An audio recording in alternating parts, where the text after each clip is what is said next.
last session of the day with a very apt topic, using AI responsibly in actuarial practice. Ethics is knowing the difference between what you have the right to do and what is right to do. The answer isn't always black and white. So for this session, we have our chair, Mr. Abhijit Pal, Chief Analytics Officer, Munich Re, India. Abhijit will be joined by our speaker, Mr. R. Dale Hall, Managing Director, Research, Society of Actuaries, Research Institute, US.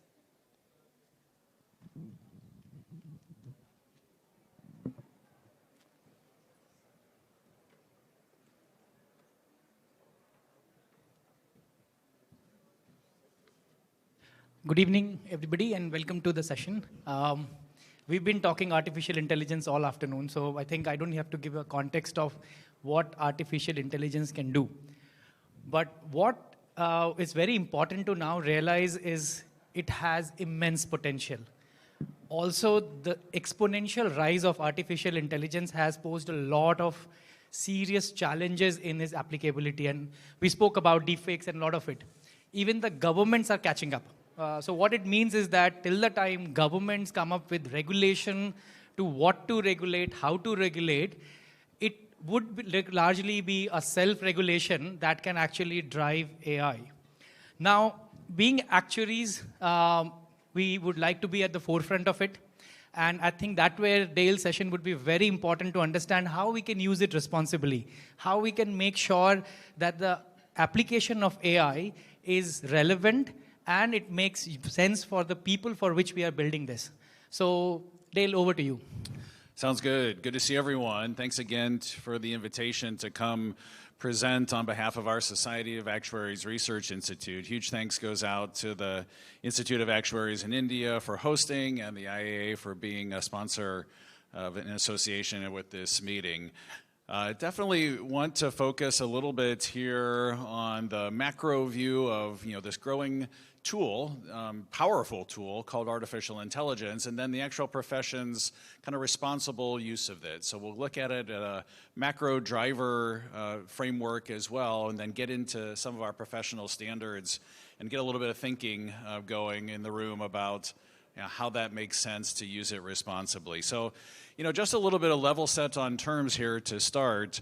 What I really like about artificial intelligence is that it kind of has an actuarial flavor to it right from the start. It's built on statistical models, so it's built on the probabilities that we're all associated with knowing about, looking at what the frequencies of different, in large language models of words will be, or the incidence of events will be, and just using that as a way to do machine learning.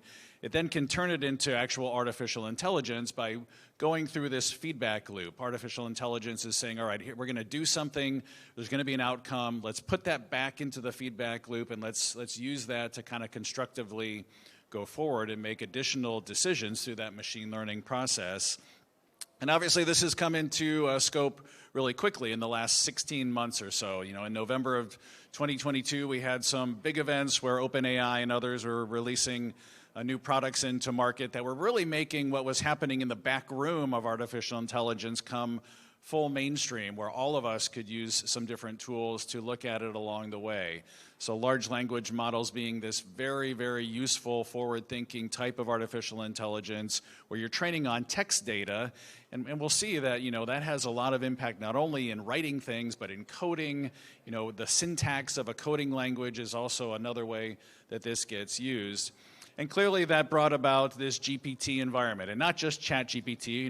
We'll put in some of its favorite competitors here, Copilot and Bard and other things along the way, but this concept of training on a whole bunch of information, so that's the P, the pre-trained type of concept, generating something, the G in the GPT formula, and transforming, what the input, the question of going back and looking what's in this huge, large data set of things that have been trained upon to transform that question into output. And we're all coming to, recognize what the value of that can be in tons of different actuarial work along the way. I think an important thing, too, and I'm going to echo some of the remarks from the chairperson, Anurag Rostagi, gave this morning. He talked about it in like a friend versus foe environment. And I think the opportunity versus risk is another way to look at it as well. We see all these headlines around the world talking about, is it a risk? Is it an opportunity? We had these headlines early on about a risk of human extinction potentially coming. We had some other people saying, hey, don't worry too much about that we'll still have a human race, and as long as we look at this in a sensible way. And then we see a lot of places where artificial intelligence can be used, and really artificial intelligence is the method that we use to learn about artificial intelligence. If you take a Coursera course or something like that, it's learning from your feedback along the way to teach you more about feedback loops that will happen. So at the bottom of the screen, I think we have this concept, should we be fearful of it? Should we be excited about it? Probably my answer is a little bit of both.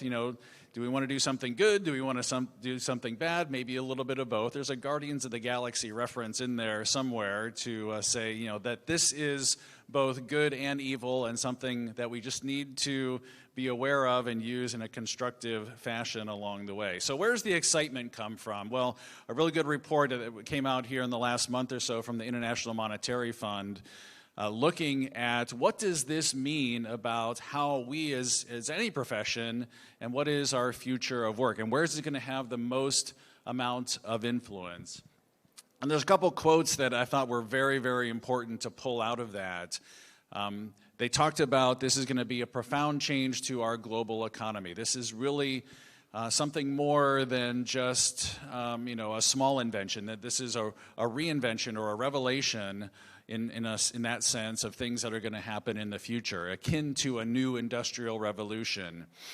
Advanced economies probably have a greater risk because of their high GDP, but they're also better poised to exploit the benefits of this. And I think that's a good thing to assume. Most of the markets that we work in around the world are high GDP markets where that we can leverage off technology. And probably the more that we work in connected societies, like in the Indian market, like in the US market, like in North American markets, presents an even bigger opportunity for things to happen quickly and faster. And I think the great thing at the tail end of this report was it really is, it's a tide that can lift all the boats in the water. Gains in productivity, and they're presumed to be strong, will result in higher growth and higher incomes like across the spectrum of workers. So it's not just a top 5% type of technology. The transition that can happen in societies will help lift all people to higher incomes, higher growth rates, really across the vast majority of professions. Now, are there risks for sure that maybe some professions are a little bit higher at risk because of this? That's possible, but I think the IMF report goes into pretty good detail, pretty good logic as to how this can be beneficial across all of society. I think the question that we ask ourselves too, even as actuaries, is what does this mean for us? What type of technology changes might we see? Should we be nervous that this is going to replace the work that we do as actuaries? I think the answer is, in my mind, is no. It's going to evolve how we might work as actuaries, but don't see it being an overall threat or an extinction risk to the actuarial profession. There's a book on the right-hand side of the screen that we've used with our board of directors, and I think it's timely because we've used it through the evolution of predictive analytics and now into the evolution of artificial intelligence. It's called The Future of Professions. That's your homework assignment, just maybe to go take a look at that. And it talks about where are professions potentially at risk when new technology comes into play. And it goes into some examples like in the legal profession. Well, if you can use a ChatGPT tool to write wills or to write trusts, does that then take out a little bit of a section of the legal profession that you may not need anymore? And I think those are the questions that we ask ourselves in the actuarial profession as well. Are there certain segments of work that will just kind of go away or be made easier because of these tools, but does that then allow us to have a higher capacity to do broader and other things? It's actually kind of doing some grunt work for us. We had a speaker at our annual meeting of the SOA say, like, these GPT tools are like 1,000 mediocre interns, which is good. I mean, you like to have interns, right? But they're kind of mediocre, and they may not give you all the answers exactly that you want, but it's helpful to have 1,000 even if they're only mediocre interns, to supply you with a lot of information so that you can go on and make additional decisions above and beyond what you might be regularly doing. And so I think how will the actuarial profession evolve is a question we're all asking ourselves. I think the big differences here is with AI being the power and exponential growth in technology, it's going to be a major pace of change in pace from the past. And we've seen on the top of the screen other revolutions that have happened. And yes, they have transformed the way that we work, but they haven't really pushed our profession to extinction. We've just used those types of technologies and tools to get even better at the type of work that we do, especially us as actuaries. So fortunately, we're finding all types of AI for actuarial tools that are useful. We're just about a week away from publishing what's on the screen behind me, this Generative AI for Actuaries overview. And this report talks a lot about the way that actuaries are using generative AI tools. Broad sets of things across all different practice areas, to be honest. Productivity is certainly a key one that spans across many of the work that we do. Coding and software development, I think, are an important one. I mean, how many times I've gone and say, now, what's the R code for this, or what's the Python code for that? A quick GPT response quickly gets me to that answer. And actually, I'm surprised at how many times it writes the next 17 lines of code for me, and it's just a quick copy and paste into my tools to talk about, here's the analysis that I want to do. I do think, even behind the scenes, we're doing a lot of model governance. We're doing a lot of writing of opinions. So the more that we can use large language models to assist us in risk assessment, risk governance, kind of keeping better notes for us, keeping track of what the work that we've done along the way, that can be of a huge benefit. I also think that we'll see, especially in places like claim adjudication for property casualty, for auto, for property, you're seeing more image use, you're seeing more, take this picture and assess it, and as long as you can avoid a deep fake, then you're able to kind of use that as a tool in your adjudication process, maybe better in fraud detection. Those type of feedback loops keep on coming along as new things are invented there. The one thing that we're seeing, too, is this is not just at the actuarial level. This is definitely a major business influence type of tool that CEOs are really taking to heart. They're actually building their concepts of reinvention. They're building what they think will be the next phase of their corporate companies, presuming that AI will be a tool that they can leverage on. And I think some of these responses are indicative of that. To what extent do you agree or disagree? This is a PwC CEO panel on their concept of transforming their companies for the future. And we can see at the bottom of the screen, that many of these CEOs are saying, hey, this will be a significant change in the way that my company creates, delivers, and captures value. This will require most of my workforce to develop new skills, and I'm going to build on those new skills to make my company better in the future. It'll increase, competitive intensity with my industry. So I'm going to use these types of tools, but I also sense that it's going to, trigger a little bit of competition in the next 3 years. So more and more CEOs thinking that how do I upskill my workers across any profession, across any industry, to get better use of AI and technology. So the business world is giving this a big thumbs up, which I think is even a huge leading indicator for what's to happen. I think the question that comes, and this is where the opportunity starts to turn a little bit into the risk question, right? This is where, all right, if you're going to do something, then how comfortable are your consumers in actually using that type of technology? So the Pew Center has done some surveys here recently, and I think it's a good exercise left to right across the bottom of the screen to note that how these percentages have changed, especially since that November 2022 date that we keep talking about, when OpenAI started announcing their ChatGPT tools to be bigger and stronger. They ask the percentage of consumers who say the increased use of artificial intelligence in daily life makes them feel, and they fill in the blank, are you excited about it? Are you kind of borderline between excited and concerned? And are you concerned about it? And in 2021 and 2022, I guess if I look at the more concerned than excited, that number kind of stayed relatively stable, 37%, 38%. But that was also before we knew like the day-to-day power, I think, of artificial intelligence for consumers. That number jumped to 52% in 2023 when they asked that same question. So it's one of those things where, you know, you could build the most impressive AI tool ever, but if your consumers don't want to use it or are concerned about you using it, then where does that supply and demand come together? You could be the best chef in the world, you could create the most elaborate dinner, but if no one wanted to eat it, then, you know, what's the benefit of that? Or you could be the best musician in the world, create the world's best music, but if no one wanted to listen to it, then how does that supply and demand play out? And that's where we're seeing a little bit of stay in tune with the consumer as well to make sure that you are on level with them and kind of balancing the concern and excitement there. And we know as well that there are limitations to AI, and we've documented this in several research reports that we've done. And I think there are important things, you know, to say this is where we as actuaries might be able, you know, the parallel there is like slipping on the ice or slipping in a slick spot. You know, where can we potentially have an issue in our work if we start to over-rely on artificial intelligence, or if we use it and maybe stretch the boundaries of what we could be comfortable with? Well, we've seen some hallucinations occur from artificial intelligence. There's a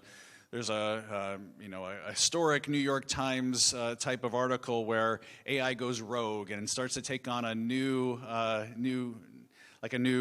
name and gets like really argumentative with the author. So these hallucinations do occur. You have to be cognizant of what it's all trained upon. There is these data privacy and copyright issues as well. I mean, we have to realize that this is trained on a whole set of information that's out there, and it's just going to parrot back. Stochastic parroting, I think, is the new phrase there, where it's just randomly going to parrot back to us things that it has been trained upon. So you have to be worried about, am I potentially infringing on people's intellectual property if I use this in the wrong way? Do I need to be concerned about the quality of the training data? Is there any potential fraudulent use? And then we've heard in some of these other presentations, yeah, there could be an ethical, moral, and some bias considerations. If the artificial intelligence doesn't realize, you know, how underwriting variables might not be, appropriate to use, it could come up with underwriting characteristics that would be biased, have disparate impact, have proxy discrimination. So the goal is to definitely use AI responsibly, and I think that's kind of the turning point here, is like, how do we make sure that we're using things responsibly? Let me give you my personal analogy. You know, we're to the point as the seasons turn here, where at my house it's kind of cleaning season, right? Believe me, we do a lot of regular dusting, we do a lot of regular vacuuming, we keep a tidy house, but then every 6 months or so, spring cleaning, fall cleaning, you do a deep clean, and that's where you like move all the furniture out of the way, get all the big things happening. Well, my role when it comes to doing this cleaning, I'm the windows guy at my house, so I get assigned, hey, go inside, outside, get the windows clean. Take some solution, kind of run it through what's called the weep system of these windows, where rain might come in. And the thing is, the solution that you use to do all that sometimes is pretty powerful stuff, right? It's a bucket. You're putting some bleach and other chemicals and other things like that together. What you have to be careful about is, so it becomes a very, very powerful tool. It does the job immensely. It does it really, really well. But sometimes I'm just not as careful as I should be with this. So I'm carrying my buckets along, and it splashes out a little bit on me. So and believe me, I've ruined more than a couple pairs of pants by spilling this solution on myself. Or if you pour it into the weep system and then it comes out the other side and it lands on the wrong landscaping material outside your house, it can definitely kill a plant or two.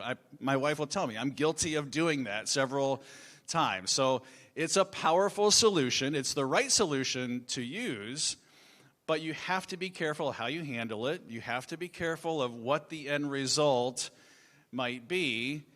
And as long as you're cognizant of that and you carefully carry that bucket of solution, carefully, keep it off yourself, and heaven forbid, drop it on the furniture and it's going to stain that as well. Use it the right way. Use it the right way.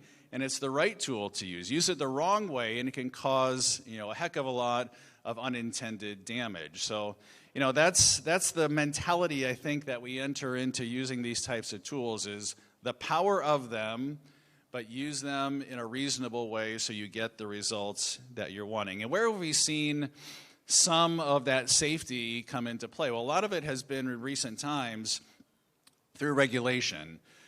More and more government bodies, places that regulate even the work that we do as actuaries, have been coming up with, hey, these are the boundaries that you have to play within in order to make this work. So we've heard a couple times even today, the EC's Artificial Intelligence Act is a very, very broad look at risk governance, risk analysis, kind of like a own risk insolvency type of assessment that companies need to do. There's clear requirements for AI systems, and where are they high risk? Here's what you have to pay attention to, and by adhering to that act.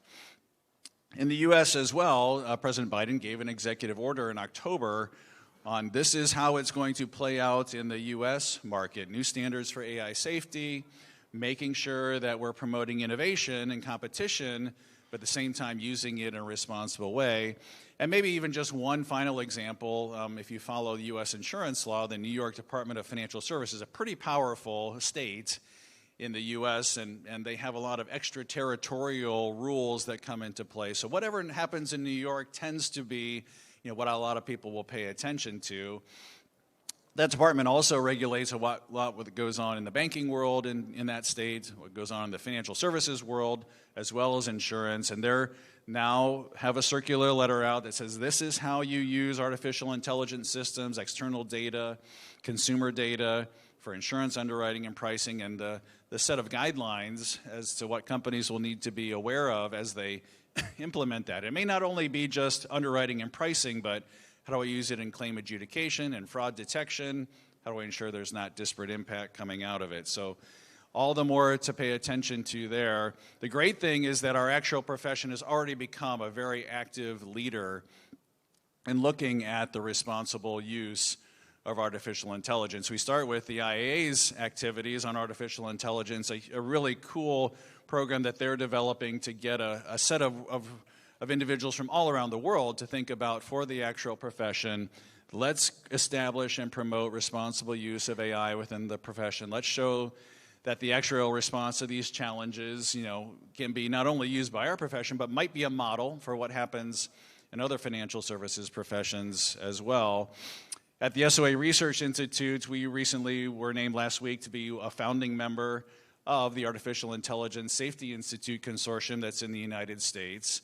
So we're already teaming up with, it's great to be among the open AIs and the Microsofts and the Apples and the Googles and the Alphabets and places like that in the U.S., sitting side by side thinking about, what is safe use of artificial intelligence, and especially from the actuarial perspective, how can we do good risk management for generative AI? So I think there's really an opportunity here for the profession to be the worldwide leader and using responsible use of this type of technology. You're seeing more and more as well in, if you're an academic doing research projects or when we work with researchers, that there's language that will go quickly into agreements that say, hey, if you're going to use this type of tool, you have to document responsibly and appropriately what you're doing. You have to be cautious of the originality and integrity of the content of your work. You have to make sure that if you're using AI tools, that your references have been validated. I think these types of things are becoming more and more standard as we do work as researchers, as we do work as actuaries. And then if there's a final homework assignment, it's these two things. On the right-hand side of the screen, you'll see a research report that we published. It's actually been a couple of years ago. I think we were a little bit of a good thought leader at the start of what is ethical use of artificial intelligence for actuaries. We also have some education and certificates that we offer, but this kind of left-hand side of the screen are some main things to be aware of. It's like these are kind of 5 big words when it comes to best practices with using artificial intelligence. Use it responsibly. use it with transparency. You can't just kind of put a big black box out there and make sure that the answer comes out one end without knowing how you got to that result. Can you explain your conclusions? Make sure it has some tendency of predictability, that you're not getting like 17 different answers to the same question, that at least they're in the same range. Auditability, that you can walk through what's going on along the way. And incorruptibility. Make sure that your programs and artificial intelligence tools can't be manipulated in ways that you think would be detrimental to the work that you're doing. We also have done a lot of research as well on how to avoid unfair bias in insurance applications. Another good report that talks about the risk assessment process, integrating your artificial intelligence models with good risk management. It's kind of part of your enterprise risk management exercise, is to make sure that you're consistently adhering that governance to your artificial intelligence work as well. And then we always have the actual profession standards. Our Society of Actuaries members and candidates have a code of conduct, and I think this whole concept of profession integrity, we have to have responsible use of tools, and along with that comes artificial intelligence professional integrity. We need to avoid being dishonest, or avoid misrepresentation.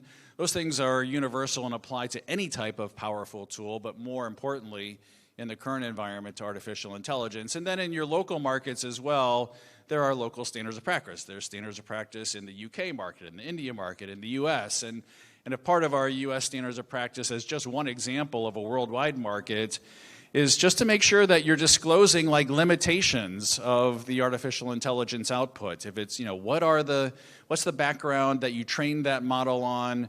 What is the outcomes that it's leading to? And what might be the limitations or implications that a user of your output should know more about? Important to kind of consider that in your standard of practice. So that's my conclusion. My suggestion is to follow the SOA, and if you want to connect on LinkedIn or something like that, let's or if we want to talk afterwards, we can talk more about it as well.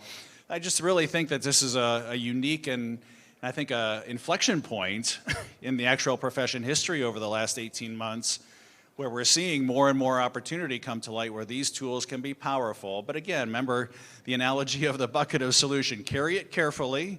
Don't spill it on yourself. Don't harm something around you, and use it with a responsible way. And I think that's just a really powerful tool that we have growing in our toolbox. So I'll conclude there, and we'll see if we have any additional follow-up questions from the audience. Thank you again. Thank you, Dale. I think that was a very interesting. I'm certainly going to read the homework that you gave.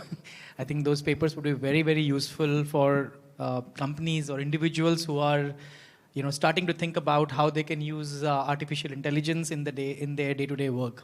So, are there any questions here for Dale? Okay, I see there is a hand going up there. So while the mic reaches there, I have my one question that I want to ask. How do you see the actuarial judgment that changing over a period of time? Yeah, I think that phrase has been used since the history of the actuarial profession started. I wish I had perfect data to make every decision base my conclusions or my assumptions or things like that. But there's always this range of judgment that will come through. I think even in the era of artificial intelligence and the tools and the output, you're still going to have that sense of judgment as part of the work that you do. I think that judgment gets a little bit better and more knowledgeable, or the range kind of closes in the more that you know about the tool, how it works, the more that you know about how the training of the tool, the set of information that it's basing output on.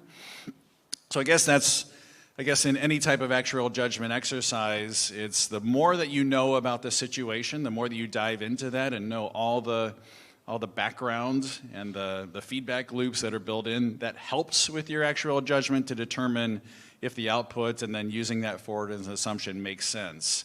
Never going to be perfect, but I think that body of knowledge that you can acquire helps to get to a better actuarial judgment.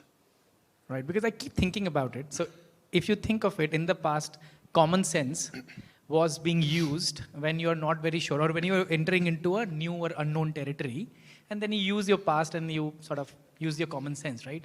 how common sense will remain common in the times when you're relying so much on external inputs. So how that will develop over a period of time, especially for the newer generations. So that's what. Yeah, I mean, I think it's one of those situations where, repetition is certainly helpful. The more that you use it, the more you can get comfortable with it, even in the era of doing predictive analytics, when that was like an even above and beyond type of exercise, not just, a linear model, but this whole big generalized linear model that had, 20 different parameters to it. The more you did that, the more you got comfortable that the output of that model gave you a rational answer. And I think that's just something that, will have to be repeated again in this artificial intelligence world, is gain more familiarity with it, maybe use it small to start, and then as you have better experience, you can start to use that in a broader context. That's where I think that's probably the best advice to give. Thanks. Questions now. I think most of the question is already covered, but then I'll still ask one quick question. So with AI coming in, overall in terms of role as an actuary, all right, in this profession, do we expect it to increase in future, or do we expect a slight reduction, considering the tools and advancement that we have discussed just now? When you say increase or decrease, like in the demand for actuaries, yeah, in the domain for actuaries, basically demand, for actuaries across the globe. Yeah, I mean, I think our profession is among the set of professions that any new technology, we've kind of found a way to use it to our advantage. And I think that's going to resonate as well with artificial intelligence. You go back to the transition from hand calculations to calculators, or columnar pads to spreadsheets, or turning into macros. Anything that has come along, I think our profession has been a benefactor of taking that technology and using it even more to our advantage, and maybe even to that extent, taking out some of the grunt work that we don't want to do, and using the technology to cover that, but that allows us space and time to even do bigger, broader, better things and expand our opportunities. So I'm square in the thumbs up that this is a positive tool for the actuarial profession, because I know, again, the underpinnings of this are very probabilistic. We're going to focus on using this in a very business application way and augment what we can do for our principles that are out there. So I think I see it as a unique and cool opportunity rather than a risk or threat to us.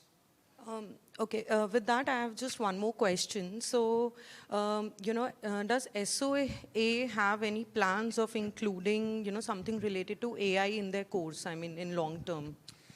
Yeah, I mean, I think over time you could sense that might be part of a future curriculum. Like, hey, if this gets used enough in our practice, then should it be part of how we train the next generation of actuaries? Our exam system has certainly gone from the time I was taking it to doing a whole bunch of number calculations on a calculator and writing an answer down, to now where we're using Excel type spreadsheets to tools and tests. We're using R code and analytics to test and educate. So I think if that's the path that we've been on in the past, there's a potential for that to happen in the future. No plans made now, of course, but if this becomes more part of the core of this is just what actuaries do, and they use these types of powerful tools, then educating and doing professional development on these types of things, I could see that being easily done in the future. Thanks. Thanks. Pradeep ji here. Yeah. I think you can stand up. You want? When we use models to do our work, we know what model is doing, and we are able to explain that. Now in AI world, how easy would it be to explain what model is doing? Would we have good knowledge of what it is doing at different stages? I think that's the learning curve that's ahead of us, to be honest, a little bit, I wouldn't feel comfortable as an actuary saying, I'm going to go blindly put something into a GPT type of tool and just automatically use whatever it's going to give me on the output of that. I would definitely want to understand and know what things were trained on, what types of data it was considering. I think the opportunity is maybe to build, instead of thinking of it as like going to a computer and opening up OpenAI or ChatGPT, what if you were to build your own GPT tool that was based upon everything that you personally put into the training exercise? I could take my past asset adequacy memorandums that I've written for the last 20 years, put them in a very closed environment, and then say, hey, I want to write my next one using, what can I draw and learn from past things that I've done? Well, then I have very strong confidence of what went into that model in order to give me the next output. But I'd be very hesitant to, just toss anything into a model where I didn't know what it was trained on fully and use that output. So I think there's a level of, sensibility there. How comfortable am I in knowing what is in the training process to give me comfort and be able to explain to the output, the user of my decision or my recommendation, that I can explain it better given that I know what it was trained on. I think that's the exercise that we all face coming up using this powerful tool. One question there. Yeah. Hi, good evening. Do you think we'd get to a point where we would have AI regulating AI? What do you think? Yeah, I mean, possibly. I mean, it's hard to predict the next 5 to 10 years. I think it's almost like, my wife was a high school math teacher and she, could give a test and a student could say, I'm going to go use AI to answer that test. And she could then say, well, I know they're going to use AI to answer this test, so I'm going to write even harder tests so that AI can solve that test. It becomes a little bit circular, but it keeps on ramping up on each other. And I think, you could envision regulation kind of heading in that circular motion where, all right, I think they're going to use these types of tools, so now I need to over and over extend my regulation to make sure that we're confident that it all gets balanced. I don't see us heading that direction anytime soon. Maybe that's where the extinction word starts to come in a little bit too. Hey, we don't need the regulators anymore because they can just send an AI tool to go do it. But I think those are the types of conversations that probably will evolve. One last question there. Hi. Expanding from what Abhijit just asked a couple of minutes back, I think the sector which will benefit the most out of AI development are the tech guys who will be working towards innovation of this entire application. However, the other professionals who will start getting dependent on AI as a tool, probably we may see a gradual shift towards them becoming less smart because they will be biased towards the preconceived notions of the thoughts that are gathered from a few of the contributors, and there is probably a risk that there are preconceived notions that come into. I don't doubt that. I mean, I think that's the good thing, I think, for the actual profession is that we've used these powerful tools to then help make constructive business recommendations, business solutions, business decisions. And so, grounded in mathematics and technology, but then also, trying to provide something to the huge, broad world of insurance, financial services, retirement, et cetera, out there. So I think you're right. There's a segment of professions that are at risk because AI can just kind of consume all that. I think the thing with the actual profession is that ultimately we have a business decision to make in the world and dealing with consumers and consumer behavior and all sorts of different things, and that's where we've excelled a lot in the past, and I think I continues to see us excelling there. Any more questions? No?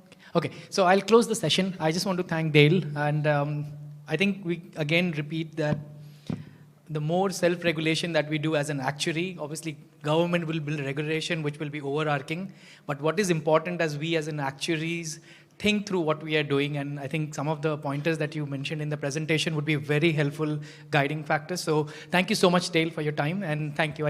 I declare the session as closed. Thank you.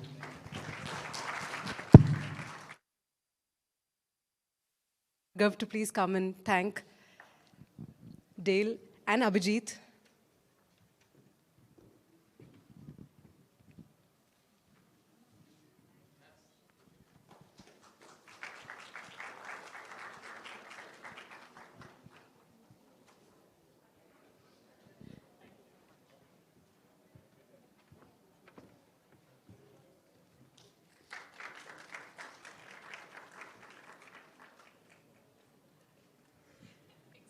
Thank you so much, dear speakers, and a heartfelt